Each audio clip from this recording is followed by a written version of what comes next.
What's happening, y'all? We're back. Show number 2. I got Brady here with me. Super excited to see you all again. How you doing, Brady? Hey, pretty good, Justin. Pretty good. It's been a long week. We've been busy as can be at the office, and trying to find some time for some horses. Finally, glad to sit down and handicap with you tonight. Yeah, I'm excited. So the plan for all viewers, we're going to cover Oaklawn. We got the Rebel. We're going to go through all 12 races. We're going to try to cram it in here, get it in within an hour. I think we can do it. I mean, we can maybe dialogue here about last weekend a little bit. So how was the week? How was last weekend? Last weekend was a lot of fun. I played in the contest with Xpressbet, and it was a combination of Gulfstream Parks races with Santa Anita's, and really there wasn't a whole lot of guys that did too much damage until later on. I don't know how many guys finished with a bankroll, but it was pretty brutal. I know a couple of the guys ended up getting, I think, to about $15,000, and so that's right where you needed to be competitive in that contest. And unfortunately, my single just didn't have the turn of foot out west, and I went all in on that play, and it was either going to vault me up there near the top or knock me out, and unfortunately, the latter happened. But Yeah, you can't win them all. yeah, you can't. And I mean, didn't run an awful race, if I remember correctly, but that was the race that Idle won, right?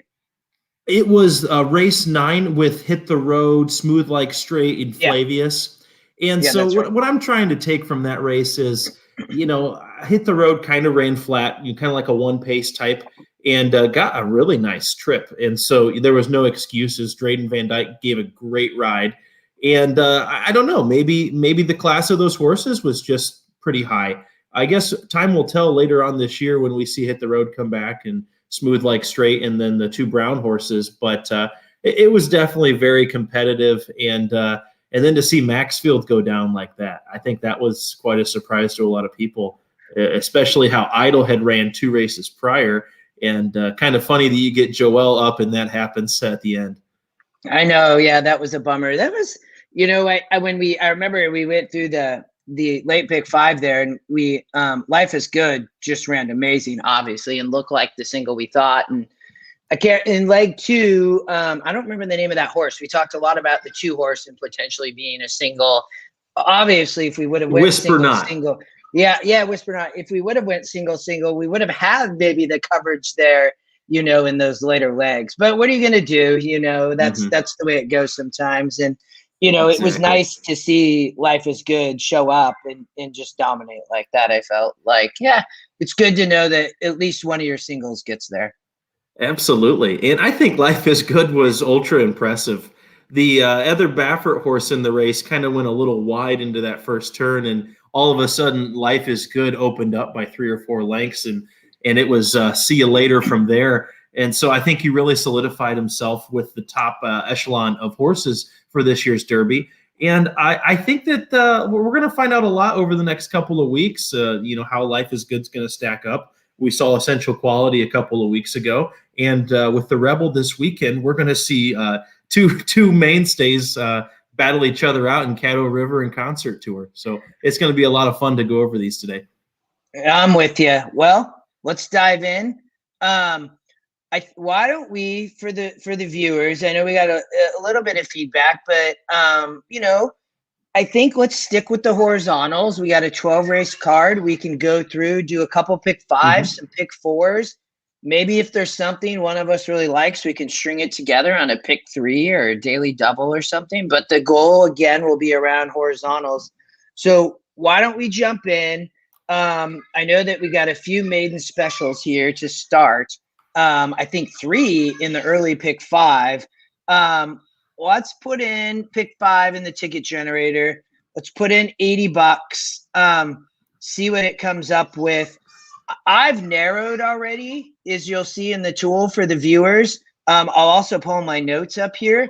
So why don't you, if I need to pull any horses back in, we can do that. But why don't we roll with it here? And if I pulled something out, we can talk about it. So in leg 1, I thought that this maybe potentially could be narrowed a little bit. I like the 2, 3, 8, 9, 10. Where did you land? I agree 100%. These races, it's going to be really interesting because some of the better maiden special weights that we've seen here. I mean, you're having maiden special weights for $93,000, and I'm not sure if there's another track in the country that has purses that high for a maiden special weight. And so what we're going to have is trainers that are ready to have their horses peak and get their first victory. Some of them are shipping to Oaklawn. Some of them have been there for a while. And I think this is going to be a really fun sequence. I ended up going 3 deep here, Justin. I went 2, 3, 9. And I know you said you included the 10 as well. I did. I actually, I don't actually necessarily, what did I see here in the 10? And maybe the 10, I could see tossing the 10. The thing about, I think the 8 and needing to include the 8 is this system with Scotty Longshot first-time starters is really can be spot on. I would say maybe we toss the 10, we go 4 deep and go 2, 3, 8, 9. I think that's a good plan. Yeah, I really liked the top 2 Scotty picks here in Montgomery Park and Fouette, if that's how you pronounce that. I'm not 100% sure, so please forgive me. But these are the kind of days where Ricardo Santana Jr. and Florent Giroux are really going to shine. And so you've got to be thinking that for Asmussen and Cox, that both of these horses are making their 3rd start and are sitting on their peak efforts. And so if you really wanted to get skinny, I really do think you could go 2 deep here to start out the card. But the 9 horse was something that intrigued me a little bit here. And so when I was looking at the GSRs, I noticed that since this is a maiden special weight, since this is a first-time starter, you have to key in on the GSR. And this horse, it was a 74, which is equal with the 2, who's maybe going to be the favorite or the second favorite in the race. And so I had the 9 as a must include here based on the GSR.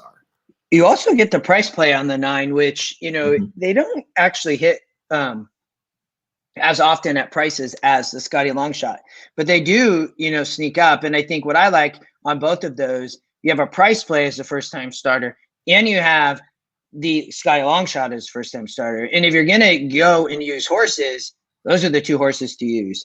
I was with you. I mean, for viewers and everybody, I thought the 2 and 3 maybe were vulnerable. You'll see my notes up here. I thought that the maiden specials on the 2 coming out of Saratoga were okay. On the 3, the system really likes the 3 on the morning line. So, but I do think potential prices there on the 8 or 9. So why don't we go 4 deep, move on to leg 2, which I think also is another maiden special weight. Where did you go here? I thought I could dial it in here maybe a little bit. So I'm curious where you landed.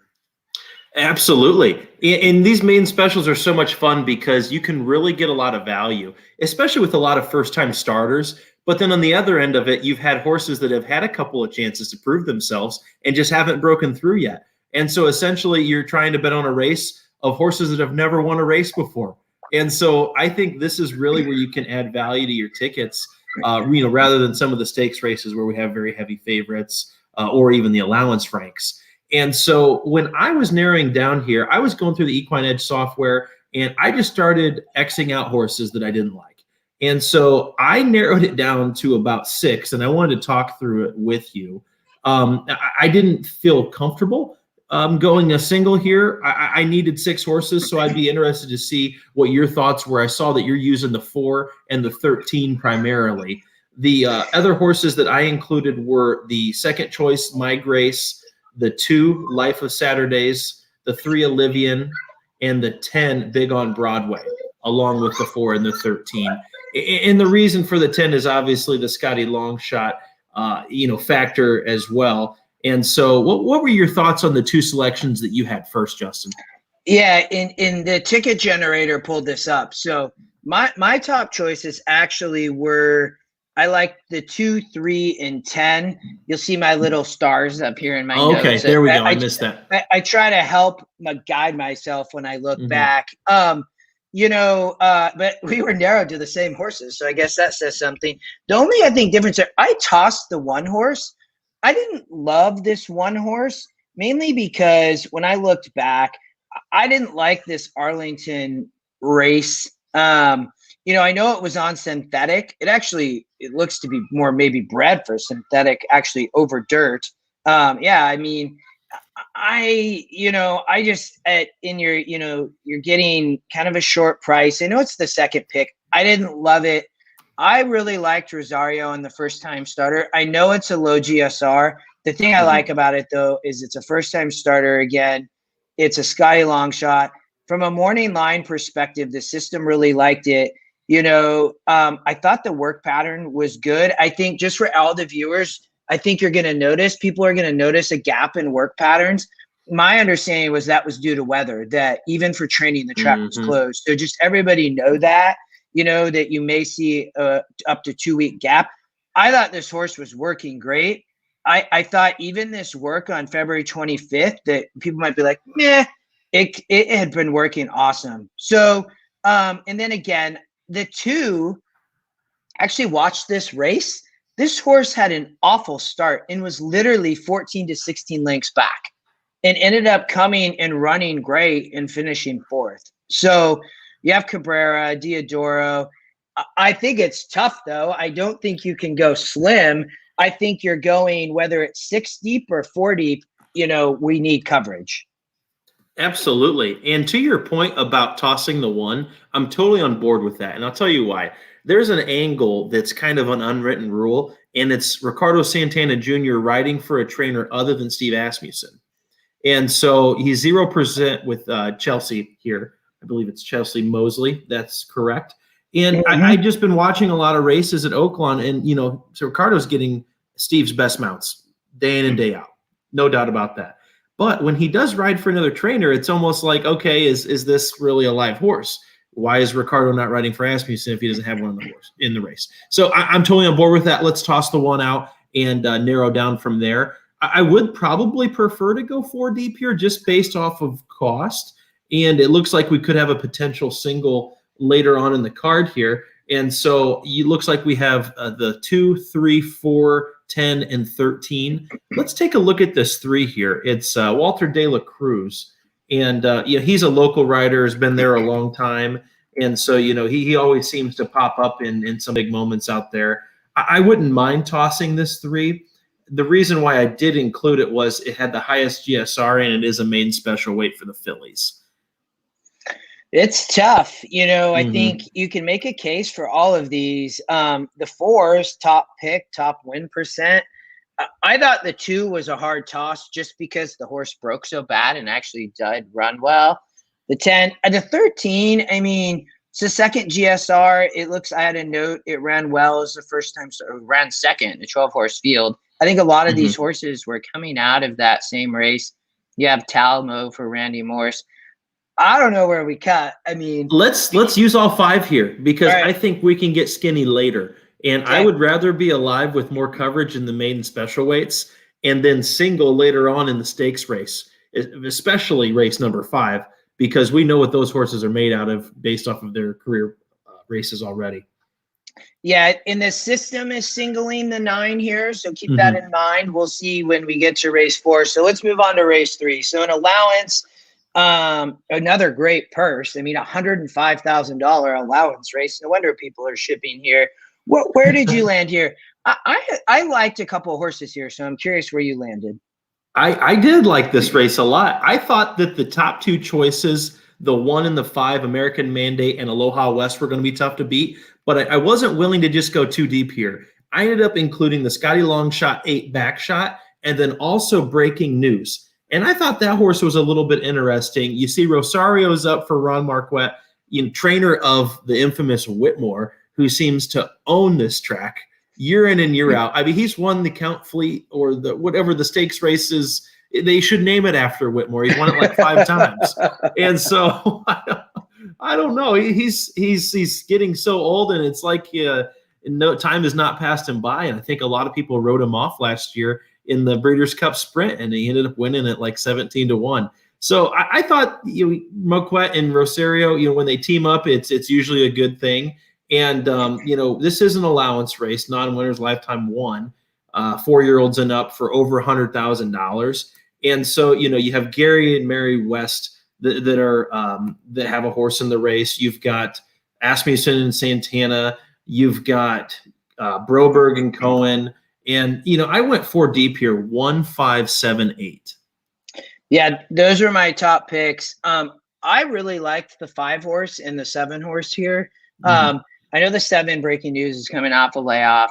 I loved the back kind of class here in the SOR in these races, running in some mid-high 60 allowance races at Churchill and Keeneland. I thought this horse, it's only won once though. It's what I don't love. I mean, it's hit the board and in the money 9 times. I thought that this 5 horse for Gary and Mary West was a strong horse. I know it just broke its maiden. It didn't run great, broke slow. I ended up watching this video as well.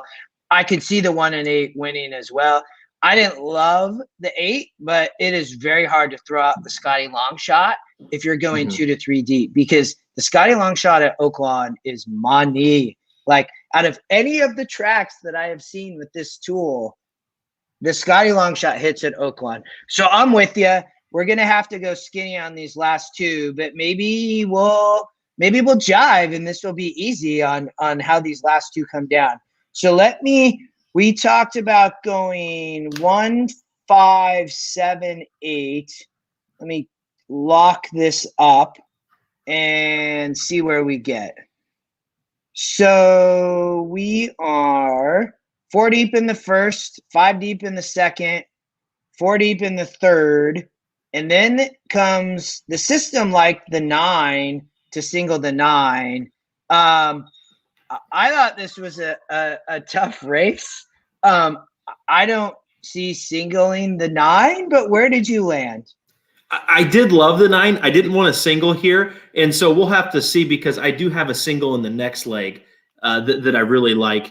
And so the 9 name rejected. Martin Garcia gets the mount here for James DeVito, and this horse has been really knocking on the door. This is another maiden special weight, and so obviously all the trainers are trying to have their horses peak for $93,000 purse. But it just looks like this horse is going to be on the lead early. And I feel like I'm getting repetitive with this, but I've been watching Oaklawn for the last 3 weeks, and the horses are not winning from very far off the pace. And so that the horse is going to have forward position. And if you look at some of the horses that this one's faced, he's been, losing in good company. And so if you look at his last 4 races, he has 3 seconds and a third. And so for me, that showed very good consistency. And the fact is that the trainer is not dropping this horse down just to get a win. He's keeping him in the same class, and this is 3rd off the layoff. So I really do like the 9 a lot here. I think he's going to be the favorite probably, but if I'm not singling the 9, I felt like I was going to have to use about 4 or 5 more horses. The other 2 that I kind of took a look at for a second was the 2 Cairo. It's a Brad Cox, Florent Giroux first-time starter. And so, that always wants to pique somebody's ears because of the success that they've had over the past. And so that's one that you really don't want to leave off your radar. And that one also had the highest GSR in the race. And so I did not want to get beat by the 2. And, it is a first-time starter, doesn't have any experience. And so I was 2-9 here. It is pretty skinny, but we can't take them all, unfortunately. What do you, so let's, I really liked, I thought this might be a Joel Rosario day at Oaklawn, to be honest with you, because somehow I kept landing on his horses, but we will see. I really like the 2. I like the 2 and 13 best. So if we and the 13's and also eligible, and so if there's a scratch, he can get in. And if not, I think a lot of people, that's a good point you bring up, Justin, about the 13, because a lot of people that are just opening the form or looking at their app, they don't see the horse draw in. And a lot of times they leave off that also eligible or like a main track only, but no turf racing at Oaklawn, obviously. Yeah, the works on this horse looked very strong. Joel, it's second start, which I kind of liked. At least you're getting, I think the two is a first time starter, and then you have the 9. I think I think you need the 13 here if it draws in. I'm curious on who you landed on in the fifth leg here as a single. This fifth race is going to be awesome because a lot of these horses have been racing at other tracks. And so they all kind of are meeting in Oaklawn. You've got Motion Emotion coming from the West Coast. You've got Latrushka that just came from a stakes race at Sam Houston. You've got She Dares the Devil that was the Oaks winner of last year. And so this is kind of a power punch packed field here. I did end up singling the 5, She Dares the Devil. I think that the last race that she had at Keeneland was just a little bit off and a little bit of a letdown after coming out of Churchill for that big race where she beat Gamine and obviously the Preakness winner who's running this weekend for McPeak out on the West Coast. And so, I thought she came out of the best class, and I actually got to see this horse win in person at the Indiana Oaks and Indiana Derby Day. It was kind of funny that in July, everything else was closed, but Indiana Grand had fans. And so we went, and I got to see Florent Giroux take the late double for Brad Cox here. And so I did think that she was going to outclass this field. The only thing that's a little bit worrisome is the layoff. But, he's running to start her for a great 2021 campaign. And so we'll see what happens here. But I didn't feel like you could get very deep here and create a whole lot of value. And so I did take a stand with the 5. My next up would have been the 3, Latrushka. I was all about singling the 5 here. I think that this mare might be something special. I wish I would have got to watch her because I love the name. She Dares the Devil. I mean, that's just awesome. The thing about this, if we use the tool, she's 42%. I mean, and she's a 3-2 morning line on EquinEdge versus 2-1 with the public. I didn't love the 3. I watched that race at Sam Houston. I watched a lot of Sam Houston at the meet. I know she's coming off the bench. I mean, I love that we jive here. I mean, how can you get any better? I think she's tactical. I think there could be a lot of speed. I thought the 4 maybe can pick up the pieces somewhere. I thought she was a single. So why don't we for the pick 5 here? Obviously, we're singling in the last, which we get a $120 ticket. So it's a little bit steep. I think we talked about if the 13 doesn't draw in, it's simple and you're back to an $80 budget. I think, for viewers, I think you need the 13 and I think you need the 2. I think you need the 9 in that leg. I think you could maybe find somewhere else to cut. What leg, from your perspective, I liked in leg 3, I really liked the 5 and 7. I might toss the 1 because you have the 8 Scotty long shot.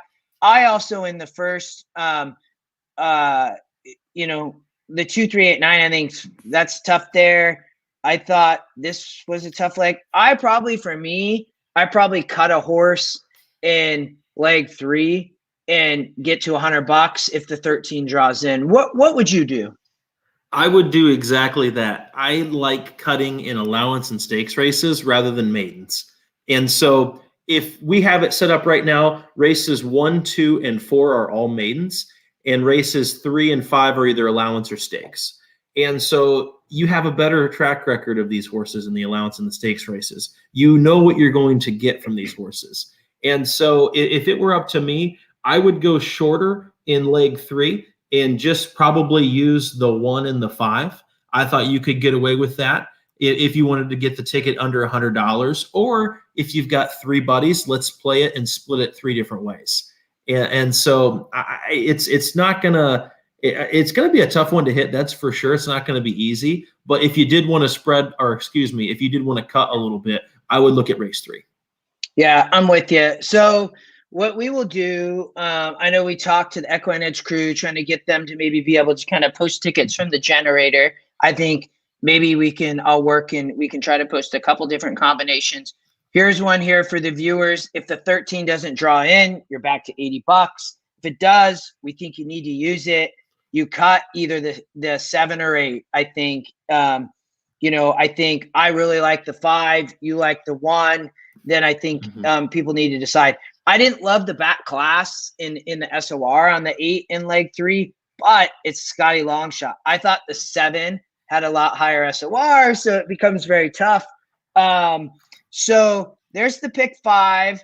Let's jump over to, so if we punch in a pick 4, I think it should kind of just generate for us.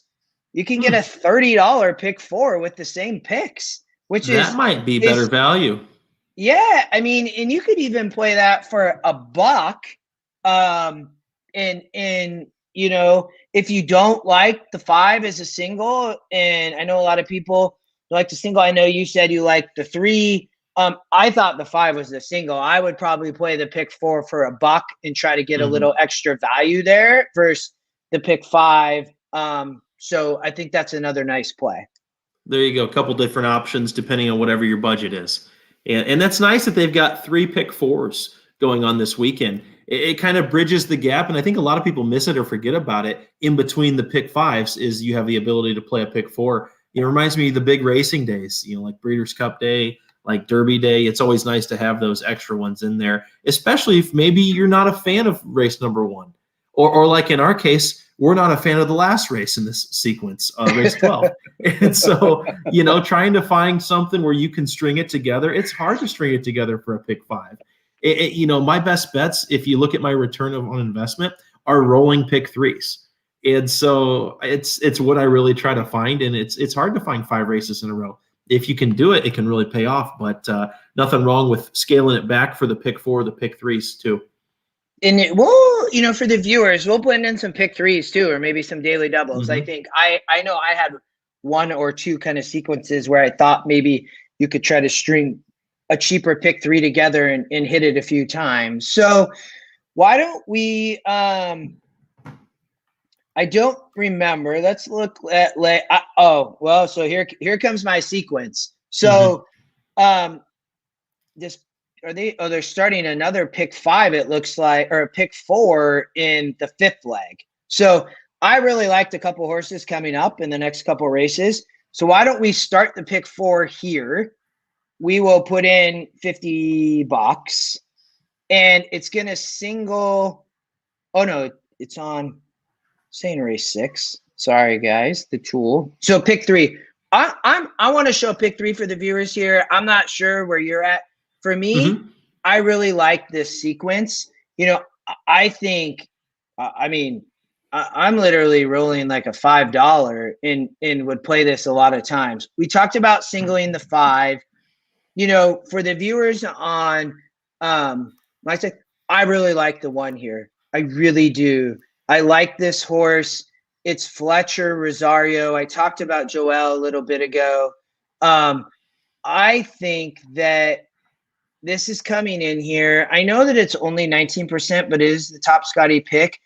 A part that I like is the EquinEdge morning line has this horse at 2-1. You're going to get value here. I just thought that this horse was facing much better. It's the top SOR. I think it has a great chance to go wire to wire. It has a nice work pattern, and it's shipping in from Gulfstream. It's been in tougher. I even think I really liked. Yeah, it ran a great maiden special race. It's been over. It was at Aqueduct in a grade 3. I think it puts it in right here from the perspective of this is the perfect allowance. It ships in, 4-year-old and up. It's still lightly raced. What are your thoughts on race 6? I love this race, and I totally agree with you on the 1 Ashar here. And it's all about placement, like you said. And Todd Pletcher is known to place his horses well, and he typically dominates the Gulfstream Park Championship meet. So my question is why would he take all the time and the hassle to ship this horse over to Oaklawn if he didn't think he was ready to win? And I do like that this horse is going to be out on the lead. Rosario is just going to let him roll and have everybody else chase running for second, hopefully. The only horse that I thought maybe posed a little bit of a threat was the 4, and it almost has the same exact name. It's Ashar and Asser. So I don't know. Maybe, if you're just going by names, but, I thought that was the only other horse that I was semi-concerned about if anyone else goes with the one. But if we're looking at the pace in this race, I really don't know who's going to be able to catch the one early. Maybe the 9's going to go. Maybe the 7's going to try to go. But are they fast enough? I don't think so. And when you're shipping in Gulfstream speed against this kind of speed, I think it's two totally different levels. And so what I see is Joel going out and getting an easy lead with this one. And as long as the one can finish the job against weaker, I think that you could have a potential another single here as well. And 9-2, give me a break. There's no way that this horse is going to be 9-2. That's the difference between the track morning line and the EE morning line. And Justin, one thing that you've always been really good at is trying to find that value. And I mean, you've got to be all giddy if you see a horse that's, morning line odds are one thing and the EE morning line's half of that. And we'll see where the public goes. But, I think the public's going to be a little bit closer to that 2-1 mark than 9-2. And the way to get value in that is to do a daily double or a pick 3, because it's before the tote opens and before everybody else can get excited about where the public money's going. Yeah, I just for the viewers, and you liked the 4. I think you can play a daily double here from the 5, the 1 and 4. This was my best bet of the card was Joel on this one horse. 1 from the value, and 2, even if it's 2-1 or 3-1, you compare that with the 5. I also like Joel in the next race. So as we talk pick 3 here, for me, I'm going 5-1. We can look at the next. I know you liked the 4. I thought the 10 had a little bit of an interesting, perspective here too. I think you can play cheap pick 3 here though for viewers, even if you get a little bit of coverage. If we go to the 7th race, I also thought Joel on the 4 on tax was tough here. Where were you at? We get this huge non-graded stakes race, a purse of $500K. I mean, Oaklawn has these monster purses. No wonder they're shipping in. Exactly. It's really exciting. That's for sure. And as we lead up to the Derby preps, the next couple of weeks are going to be a lot of fun. And so a lot of people are like, oh, maybe this is an off weekend. Yeah, at Gulfstream, it's a little bit of an off weekend, and at Aqueduct and at Santa Anita. But this is where our focus is Oaklawn, baby. I am trying to beat tax here. I'm not tossing him by any means. Defensively, I'm using him. But I do have questions. I see this happening one of 2 ways. Either tax airs and wins by 5, or there's 3 other horses that could get into the mix here. I'm just looking, if we could click on tax here for a second, Justin. Now, he's been racing against better, okay? He just came out of the Pegasus World Cup, and Danny Gargan had really high hopes for this horse, especially last year when him and Tacitus were, knocking each other's brains out up in New York all summer. Yeah, yeah. I see this horse as either he shows up and runs big or he finishes up the track. And, if you look at his lifetime starts, he goes 4th, 1st, 7th, 2nd, 9th, 5th, 1st, 10th. And so it's either there and it's his day and it's a slam dunk, or he's not even going to hit the board. I did use the 2, 5, and 7 as chances to try to beat him. And I'll tell you why. Harper's First Ride. Let's take a look at him here. You've got Robertino Diodoro and David Cohen. Okay. This horse has a few excuses, from his last race, obviously, with the comments there. But this is a horse that takes money every single time. Looks like he's been placed properly. There's nothing wrong with this. I mean, look, 2nd, 1, 2, and 1st 4 times in his last 7 races. And so he's been right there. This is a step up in class, but not from the Pegasus World Cup. And so based off of his other races is a little bit of a step up. But, if you're going to use tax, I felt like you had to include Harper's First Ride because he's going to be 2 or 3 times the price. And the other one that I was looking at was Asmussen and Ricardo Silver State, the 5. This horse obviously takes money every single time and has just kind of had a steady progression coming off of a 3-race win streak, does like Oaklawn Park. And so I felt like, hey, why not? Why not for the 5? I didn't see a reason not to use him at least. And then the last one is Night Oops. And don't get this confused with Diamond Oops. That's the No, very versatile sprinter. I did. I'm like, what's going on here? I know. This was the Hail Mary shot, I guess, because he should not be 3-1 morning line. I don't know how in the world Night Oops is 3-1 morning line. I thought he would be closer to 8 to 10 to 1. I thought maybe if there's a little bit of a pace collapse or something, that I really could see this horse picking up the pieces. And it's Brad Cox, but it's a non-graded stakes race, so maybe that's not a Brad Cox angle. Maybe he doesn't care. But 500 grand is 500 grand for a purse. And Castellano flies in. I don't know why he's necessarily in at Oaklawn this week, unless he's riding like a maiden that they think could jump up to a Derby prep in a couple of weeks. And so I thought it was interesting that he got this mount and not Flo. As we know, Flo is Brad Cox's top call rider for most of his mounts. And so if you really wanted to get a little crazy, I added the 7 in there, but I was definitely 2, 4, 5. Yeah. So I think viewers, I mean, you can get a cheap pick 3 there. We talked about, for me, this was my pick 3 sequence. I think there may be one later, but actually this was you'll see on my my notes. I had a daily double on Rosario here. I think Tax might wire. I think Tax is just far and above these horses. I didn't love the 2 on what it's been facing. We talked a little bit about this. Mm-hmm. You're right though about Tax. Tax may win by 6 or may air. I think this is the race where Tax wins by 6. May wire. I think the only thing will be this 6 horse, Green Light Go. Is this horse going to mess with Tax? Although I think Tax has shown a little bit of tactical speed in the past. So for me, this was all about the SOR, and Tax. I also love the system here with the EquinEdge morning line. A lot of people have not figured out a way to use this. And you talked about this as on the last Rosario horse, how she had value. Tax has value in there. He has value here when you look at the system. The system says this horse is even money, and you're getting a morning line of 3-1.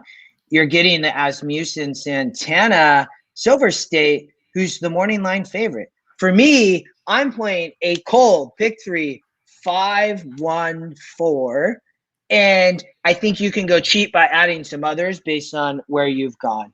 Let me jump back to leg 6. We can work through the middle. I think it's a middle pick 4 here. I love a good ice cold play there. I love it. Taking a stand, play the ticket for 10, 15 bucks, and hit it 30 times. Yeah. For me, it is. This was my best bet of the whole card. The daily double with Rosario, and then the pick 3 coming from she's a daredevil. I thought that she was our single on the pick 5. Let's continue it on the pick 3. So I'm with you. And I love doing that. I know you do too. I think for viewers, and it feels so good when you hit them, like so good. And they're tough. But when you hit them, and yeah, you're going to get a favorite probably in the 5. But you are going to get value here, hopefully on the 1 horse in the allowance race. And then Joel again, maybe on Tax, because I think others are going to think the same way as you, where they don't know what's going to happen. It'll pay 20 bucks or more. And the key is finding the pick 3 sequence. So let's take Gulfstream Park's pick 3s for an example. Today I was watching the races at Gulfstream Park, and Irad Ortiz Jr. gets going, and there's a couple favorites, and the pick 3 pays $5. That's not going to happen here at Oaklawn. And the key to really boosting up your pick 3 sequence is finding that 9-2, 5-1 shot that you're singling. And Justin found it in the 1 horse that Joel's riding in race number 6. And so what you're doing there is you're going to beat a potential favorite. Okay, that's where the most singled horses go, is to the favorite on the track morning line. Well, we have more access to information with the EE morning line of what it actually should be. And so there are going to be some people that maybe skip over this horse. And if we win and we're live, there's the majority of people that are throwing away their tickets. Now, all of a sudden, you took a pick 3 sequence that wasn't going to pay diddly squat, and now you've amplified it 10 times, 20 times. And so, that's where we've both had some success, is really finding those false morning lines because of the EE morning line, and then hitting a pick 3 for balloons because of it. And you got 2 favorites in a 5-to-1 shot. Yeah, and I think, so we'll jump to the pick 4. You could do really slim pick 4 here too. For me, I might single to start the pick 4. If the pick 5 may hit, like, this is, for me, was a really cool sequence to play through these. I think let's start with the pick 4 with a little bit of coverage, for the viewers. If you love some of what I love, you can go slim here. But if we put in $50, we talked about already in the first leg here, race 6, going 1-4-10. We then talked about in leg 2. Remind me, I liked the 4. You liked the 2-5-7. I liked the 2-4-5 for sure. The 7 was a optional use in night oops. In the first leg, we were just 1-4, not the 10 in race 6. Perfect. Yeah. Okay. And then let's see here. Let's go to leg number 3. This is the one that we haven't talked about yet. Race number 8. I thought this was, at first I thought I had a read on this, and then I'm like, I don't know how I have a read. This is a really tough allowance race, and these win percentages are all in the teens. But where did you go here? I ended up, I think, really liking a couple horses, but I did think this might be a little bit tough. It is super tough here. And so it's kind of another one of those situations where, are we going to go skinny in the first part of the card and then spread later? I think that this is what that looks like here. I had 6 horses. I went 1, 2, 3, 4, 7, 10. And what really told me was, if you look at the EE morning line, there's not a clear-cut definitive favorite. The lowest horse in my bunch was 7-2. So I've got 2 7-2 shots, a 4-1, a 5-1, a 6-1, and a 9-1. And so that, to me, just absolutely says a wide open race. And I don't want to try to overthink it and try to get excuses or make excuses for tossing certain horses that have a chance to win if they run their best race. And that's really the mentality that you have to look at when you're spreading in a pick 4 or a pick 5 is, I know I have my strong opinions. Justin loves the 1 in the first leg. He loves tax in the second leg. How am I going to get paid? Okay. Unless I played a daily double with those horses, I have the risk of getting knocked out in this leg. So let's not get greedy here by trying to maybe, slim it down. Let's take everything that we need and let's look at these previous races on these horses. What horse is going to run the race of his life is the $1 million question. But if we look back to see how they've run and what the system tells us that they're capable of, let's use them. And so where did you land here, Justin? So I liked Flo on this 2-horse special reserve. A few things you'll see. So the morning line, EquinEdge has this horse at 6-1. The morning line odds maker had this horse at 12-1. When I see that, it screams, I gotta look at this thing just because of the differential, and that's a big differential. And then I looked some more, and I said, okay, Flo's riding for Maker. Yep. Okay, this horse was claimed by Maker. This horse is now protected. It won at a 68 SOR last time out. So in the Maker claimed it, we all know that Mike Maker's great off the claim. You have Flo riding, which I don't know if there's a Brad Cox course in here. There's not, I don't think. And maybe there is on one of the ones that I chopped off. But if it was a stakes race, he would be. Yeah. The other thing about this horse has faced tough. I mean, it's faced Shoplifted. It's faced Greenlight Go, who we just talked about, who was in, I think, the $500,000 stakes race.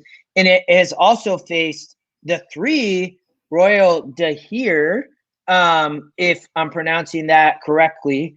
And this horse has faced Hidden Scroll and also faced the 10, which just shows, I think this is a great race. This race is going to be awesome. I really liked the 2-horse, definitely, just because of that from a value perspective. I thought the 3 could be tough. I thought the 10 could be tough. The only horse I had tossed that you kept was the 1. So I think you do go 6 deep here. For me, I'm probably singling. The 1 was my best bet of the day in the first leg. I'm probably singling there. I just regenerated my ticket and it singled in race 1. So let's do that. Let's do that. Let's single in race 6. And this ticket's getting uber affordable. I mean, it's so and we still have it. I did $50, so it's playing a $48 ticket. It looks like it's going too deep in the first and too deep in the last. But you could play cheaper. For me, I'm singling the 1 and I'm playing a $24 ticket. And if I want to play 48, I play for $1. Where'd you land here in the last? I actually thought this race was kind of tough. I really struggled with this one. Mainly because, and Scotty hates these, I love them on the turf. I saw this was on the dirt. I didn't even realize it. And I'm like, oh my gosh, we have a 12 furlong race on the dirt. What's going on here? Where'd you land here? I thought this was a little bit of tough. I don't know about Tenfold, but where'd you go? Tenfold is scary because you don't really know what to do with them. But I feel like that they're kind of trying to figure out what this horse does best. And so they did try him 12 furlongs on the turf last time. He's actually his last 2 starts on the turf. And this has always been a dirt horse. I mean, if you look at the races that this horse has come out of, Pegasus World Cup Invitational, the Santa Anita Gold Cup, a bunch of grade 2s, a couple of grade 3s. And so, this is a non-graded stakes race. And so Tenfold's obviously going to be the class of the field. If you look at his GSR, one of the things that we sometimes touch on is, getting a GSR for a horse that's older. This is a 6-year-old, so we kind of know what he's made out of. But how many dirt horses actually want to go 12 furlongs? So, if you look at him, this says that he should be best at 9 furlongs, okay? And I'm guessing that most horses are probably going to be at their best at a sprinting distance or like 8 to 9 furlongs. The further out we get, don't be scared of the 69 number. Now, that number seems low for Tenfold, but compared to the rest of the field, it actually is decent. And it's actually pretty high. And it's the highest GSR of the 3 horses that I used. And so maybe this is what Tenfold wants to do. Maybe it's not his best distance, but what horse in this field can say that 12 furlongs is actually his best? The 10. That was the only horse that I saw was this 10 horse. And I'm like, Campaign, it's been at the distance 4 times and it's 2 wins in a second. And I'm like, I don't even know who this horse is. Right. And he's got the 70 GSR. And so, he's the cross country of the bunch. And so it doesn't, he's a 7-2 morning line. I used 1, 4, 9, 10. That's where I ended up landing. I could make a case for Lone Rock. I love this horse. It's Diodoro and Cohen. Oftentimes you get that 6-7 to 1 price on this duo. And Diodoro wins at 22%. And when they're together, they're winning at 18%. And so that's what Santana and Asmussen are winning at. And so that's what I'm looking at is jockey trainer stats. Plainsman was the Brad Cox horse in this one as well. And this horse is going to be out near the lead. And he has not tried a distance over 9 furlongs. And so this is a horse trying something new for the first time. It's got a lower GSR. But then again, if you look at the strength of the races that this horse is coming out of, he's faced from tough company. And so I was able to toss the rest of the bunch. Oftentimes in these marathon races, it's who's the survival of the fittest, who's done it before, who's going to not finish up the track. And your point on the 10 there, the system's only giving him a 4% chance to win. But this is where you have to really dive in, okay, because there's multiple algorithms. I know one thing that I did with Tide of the Sea in the Pegasus contest, he wasn't my first choice. He was my price choice and a horse that had went 12 furlongs on the turf and won doing it before. And we talk about the uncertainties of horses trying something for the first time. Well, this horse has done it, and he's a proven winner at this distance. And so I don't know how you can't include the 10 Campaign. Well, in Campaign's top overall SOR, not at the distance, but only other horse Tenfold has gone 12 furlongs. But I don't know how you exclude the 10. So we talked about we're singling the 1 here in the first leg. I think if you want more coverage, I think you said 1, 4, 9, 10, if I remember correctly. So there's the pick 4 singling in the first leg. The only other the 8 is Scotty Longshot. I don't really know what to do with this horse. All you'll see is my note says Scotty Longshot. I don't know why it's the Longshot, but the 5 and 6 were the top GSRs. The other thing about the 6 horse is that the morning line really liked it. It is 11%. You have Flo from Maker again. They were riding in the last. I thought that horse was a little bit interesting. I thought this was like, maybe except for the last race here, I thought this was probably the toughest race of the whole card, because if you don't believe in tenfold, in just the class of tenfold, I don't know what's going to happen here. I mean, this 5 horse has an 84 GSR. I mean, would we, by having the tool, just be, and it's 3%, it's not like it's default, 1. Yeah. So, like, do you need to put it on? You know, for me, I might play slim with tax and add a little more coverage here. For others, like if you feel like you need more coverage here, I'm with you though. I thought these last 2 races were tough. And for me, I loved it because I liked the early horses. But, you know, I could see the 1, 4, 9, 10. Tenfold may just win here. I mean, right? I mean, may just be the class, get the good trip. I just don't know what's going to happen here. I feel like on the turf at 12 furlongs, I can almost visualize it. I couldn't visualize this. And, you know, you can't leave off Campaign. You know, all these other horses, I mean, I don't know. I think you need coverage here, though. It's a 3-turn dirt race. And I like what the ticket was. We kept it under $50, and we're singling a 9-2 shot. This ticket will pay. If we get all these races, this thing's going to pay regardless, because you could single tax in race 2. So here's something I bet Justin's probably going to do, is he's probably going to play this ticket, but then he's probably going to play one back for $1 or $2, singling tax. And all of a sudden now that's what, a $12 ticket for 50 cents. And so, you know, play your spread ticket, and then also play your strong opinion ticket. Yeah. I mean, for me, to your point here, you're right. I mean, you take these out, this goes like Perfect. That. Looks the same. I want to add a few more horses in the last. Maybe I can do that. I mean, for me, this was my best sequence. So, so we covered the middle pick 4 there. Let's move on to anything that you loved. I mean, those were tough sequence. So I guess probably don't play a daily double. Probably don't roll a pick 3. It's just very tough. You're going to need a lot of coverage. We have the late pick 5 that starts in race 8. So why don't we start there, which starts with a tough sequence. So we know we're going to need some coverage. I think we talked about doing $80 budget. So we'll stick with that on the late pick 5 as well. In here, we were 1, 2, 3, 4, 7, 10. Yes, that's correct. In race 8, we covered that one. Anything, I talked the Maker horse. The 3 I thought was in tough. Anything else? Rosario, again, I keep talking about Joel. I mentioned again, I think Joel's going to have a monster day. I hope so. But he's on this, he's on the 10 horse who, this Bay Colt, I mean, Joel Hollendorfer's been running out at Oaklawn. I thought that this horse should set a good trip off the outside. There's a little speed here and can get up and win. I really like Joel again here on the 10, but we have coverage here in the first.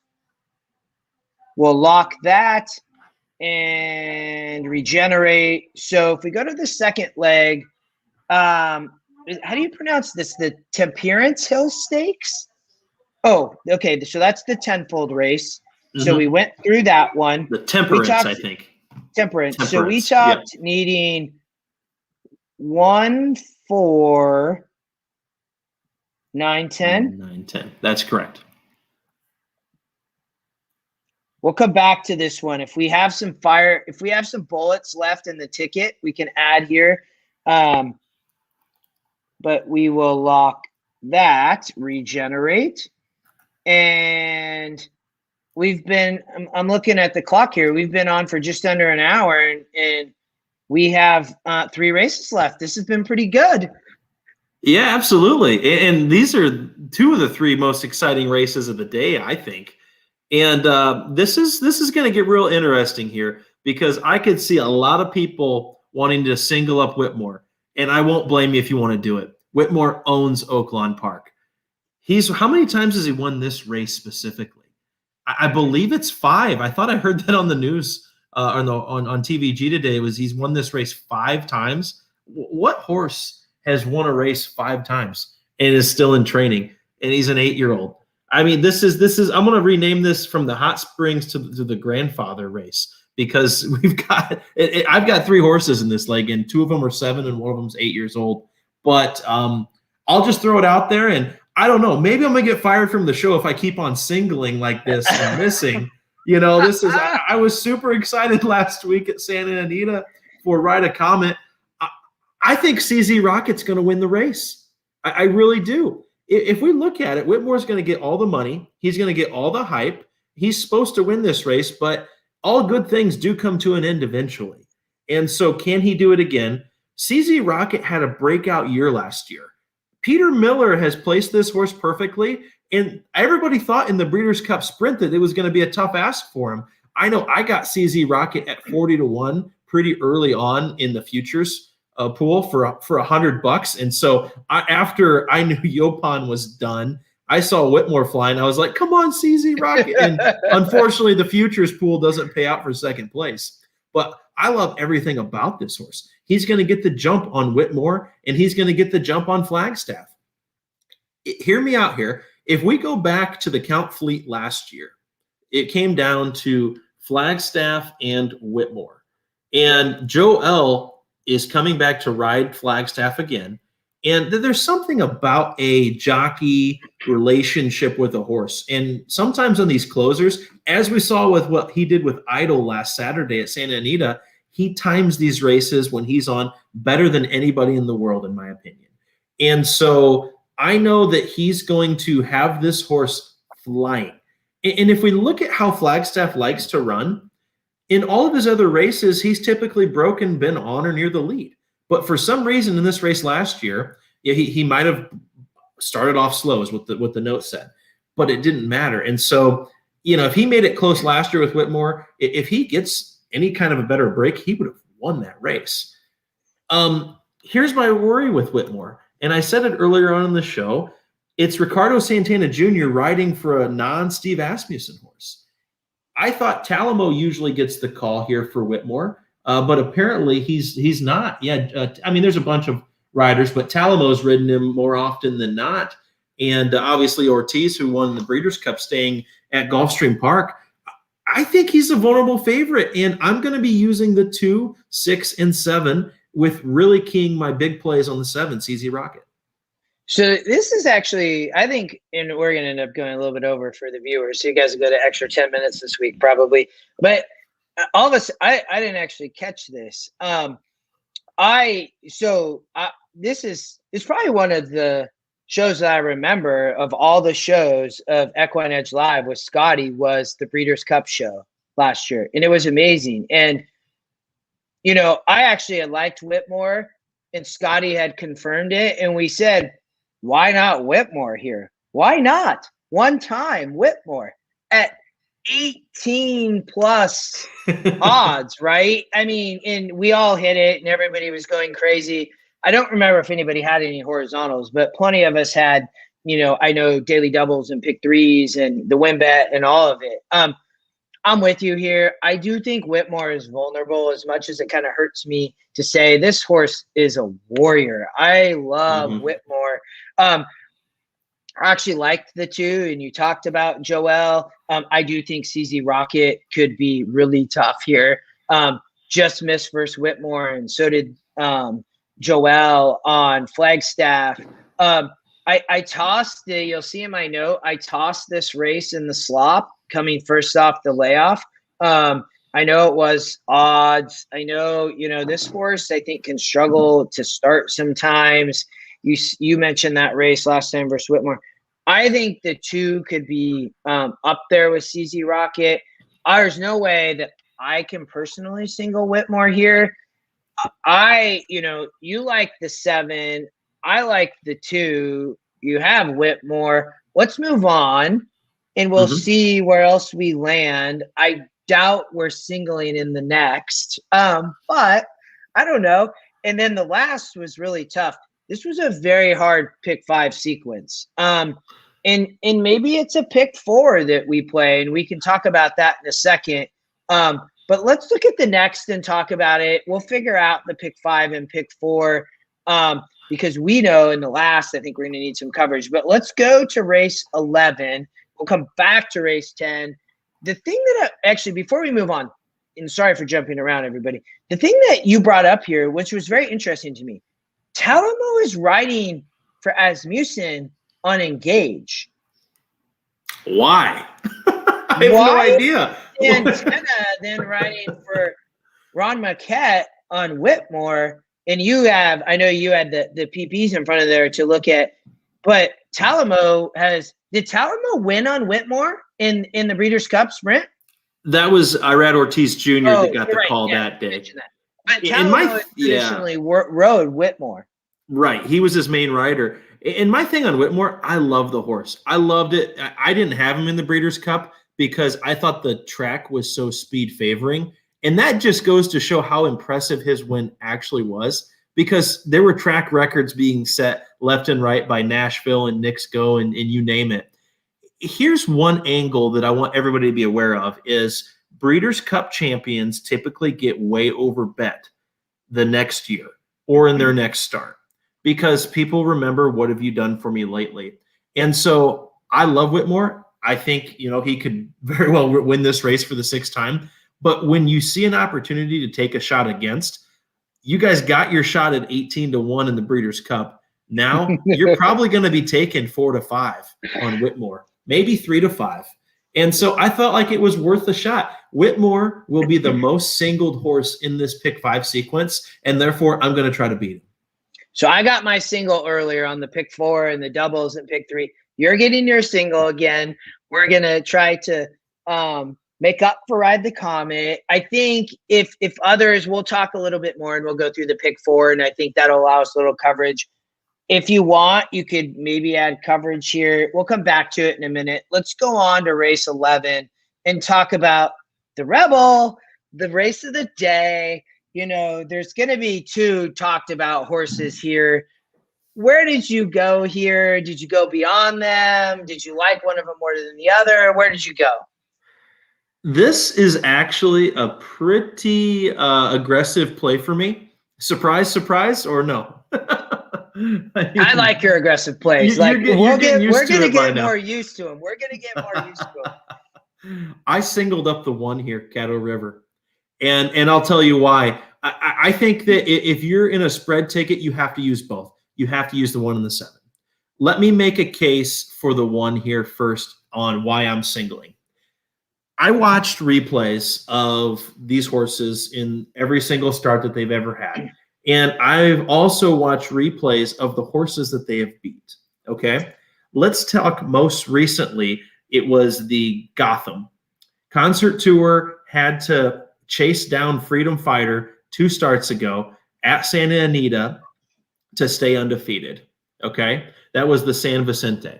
And so if we click on him, I'm going to him in my screen as well right now, Justin. So let's see here. Sorry for the delay. The internet's going a little bit slow.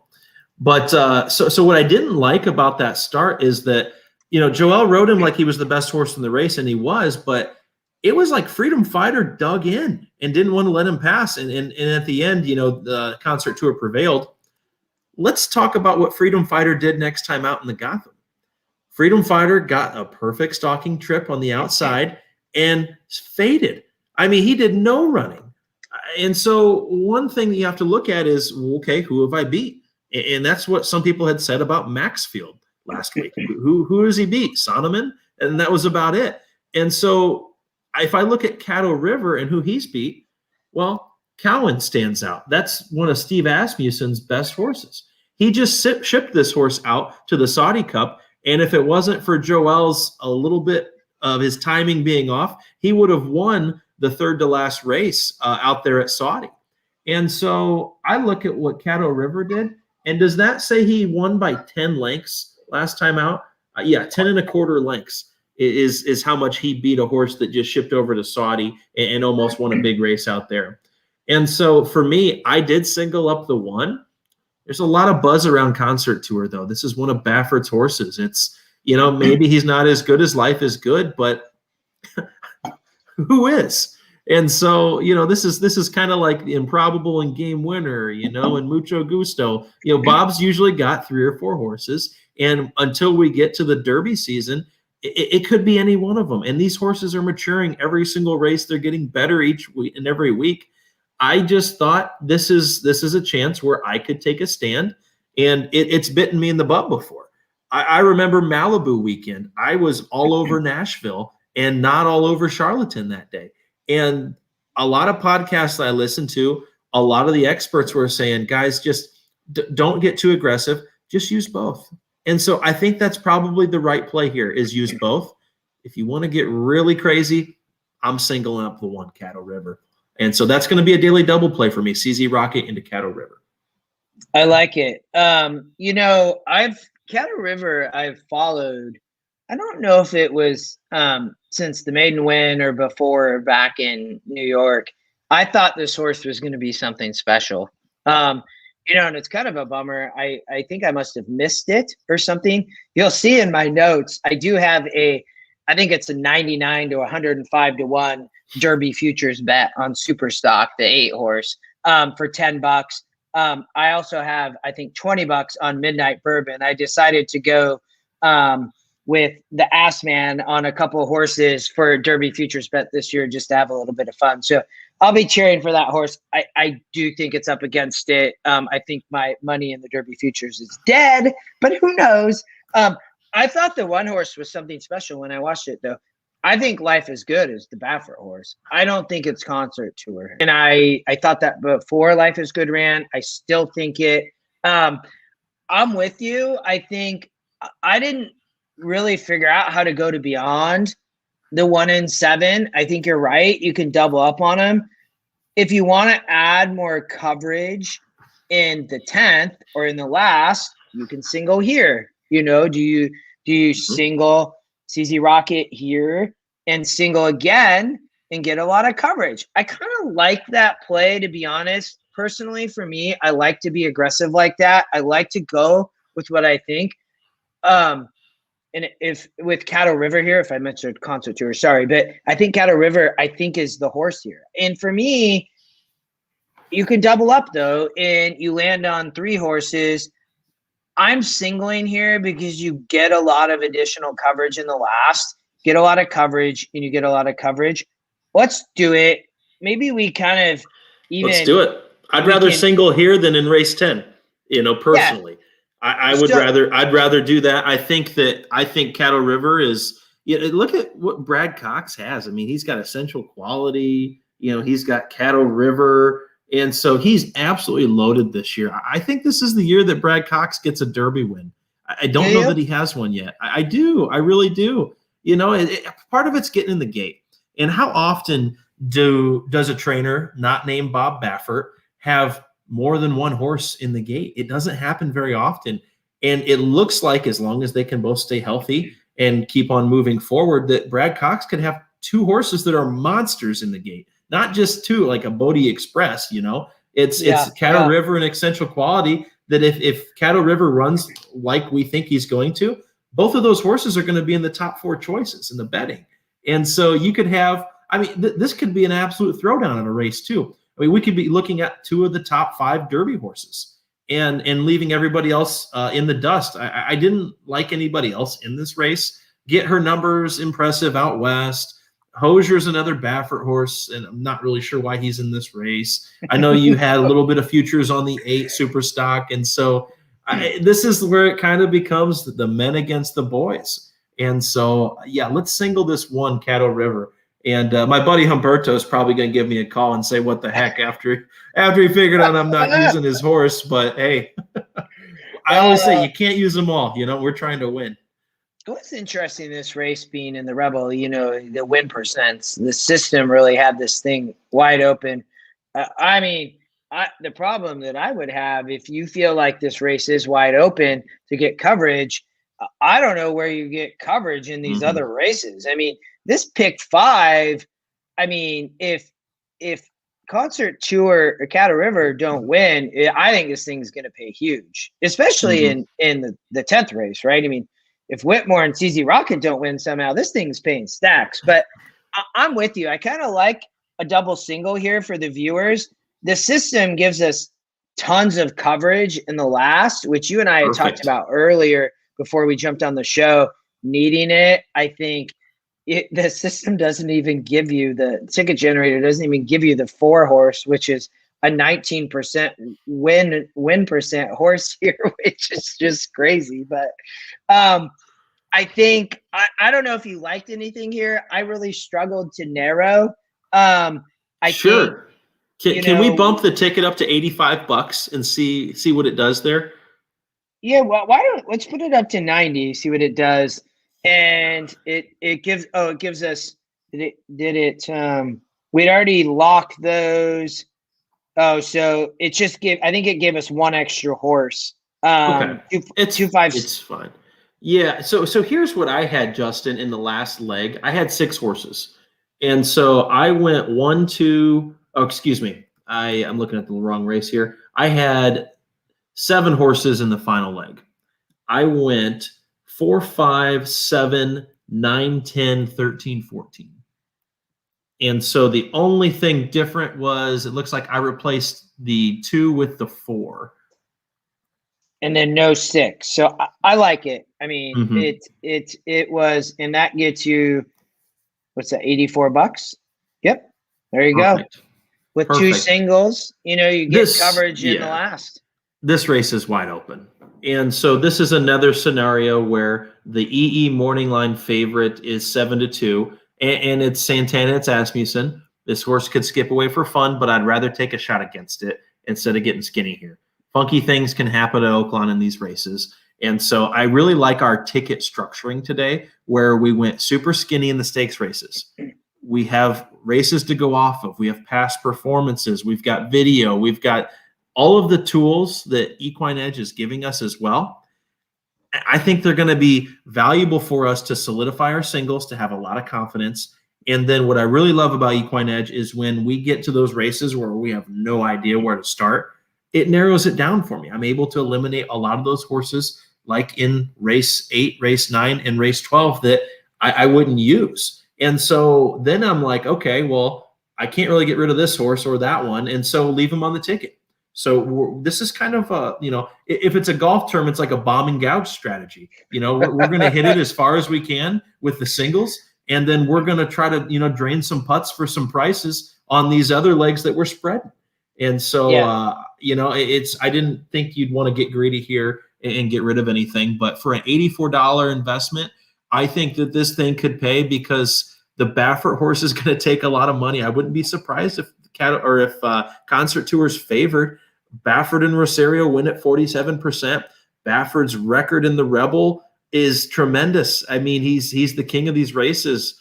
But when we're really trying to take a stand here and get paid, I think that there's some value. We're trying to beat a Baffert monster and a Breeders' Cup winner. So let's see what we can do. I like it, though. I know we're about 10 minutes over, but I think this is, I want to make sure we do this, because pick fives are so hard. I love playing them. It's probably my favorite bet. But I think, there you can play that. You have the chance. This thing's going to pay. I mean, if that hits, this is why I like being aggressive. You're beating 2 probably favorites, and you have a lot of coverage. But I think if people say, hey, I want to try, I don't know. I don't know if we can beat Concert Tour. I don't know if we can beat Whitmore. Play the pick 4. So in the final few minutes, let's look at the pick 4. I also want to hear who your bet of the day is, although I think I know who it is. I want to make sure we talk about that.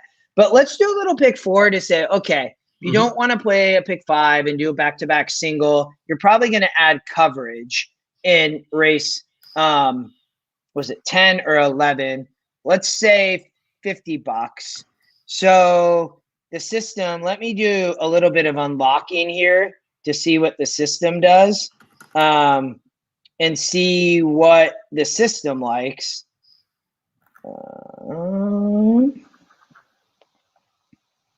I think we need coverage. $14. Yeah. Yeah. Well, Okay, so there we go.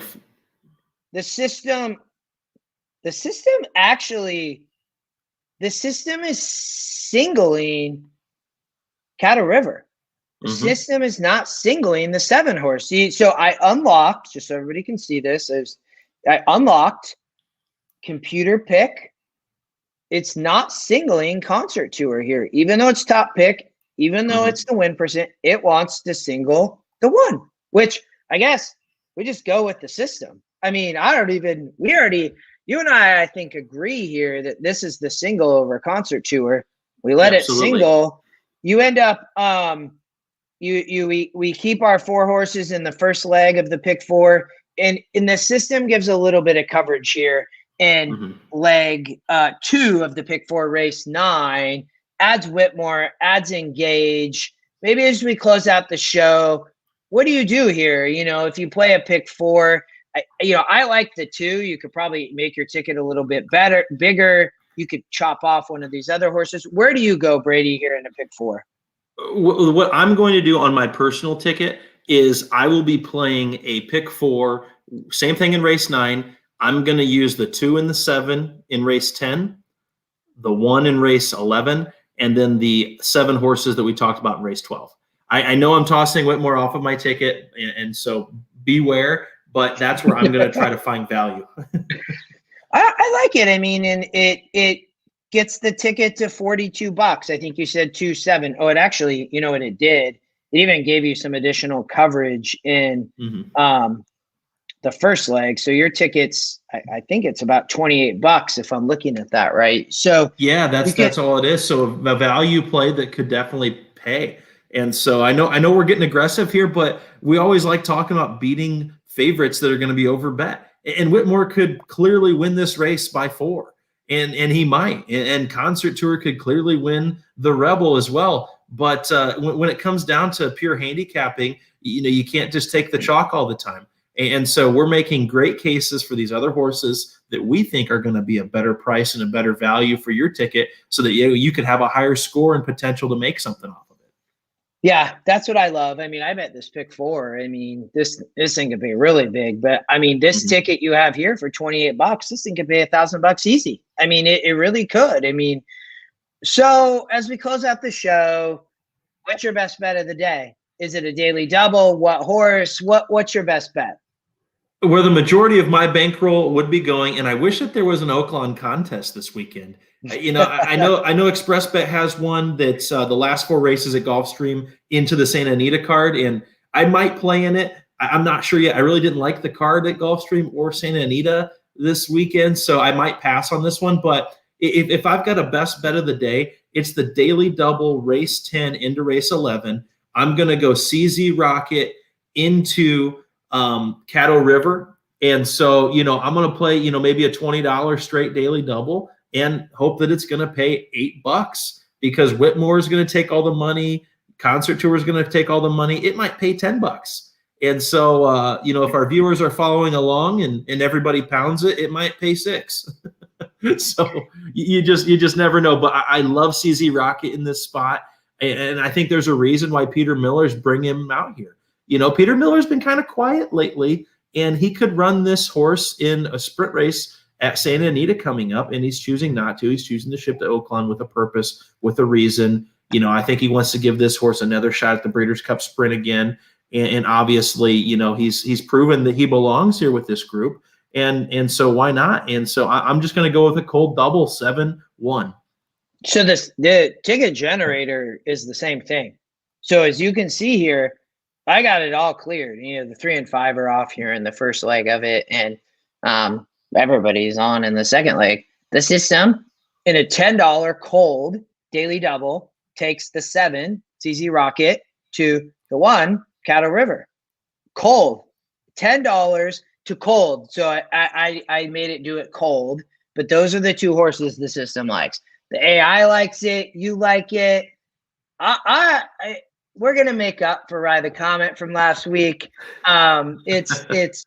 I think this is a great card. The thing that I liked about this as we close the show is, Oaklawn has had just a tough meet. I feel for the horsemen there. I really do. I mean, being around horsemen, and I can't imagine the weather and not even being able to get out to the training track and having the horses in the barn.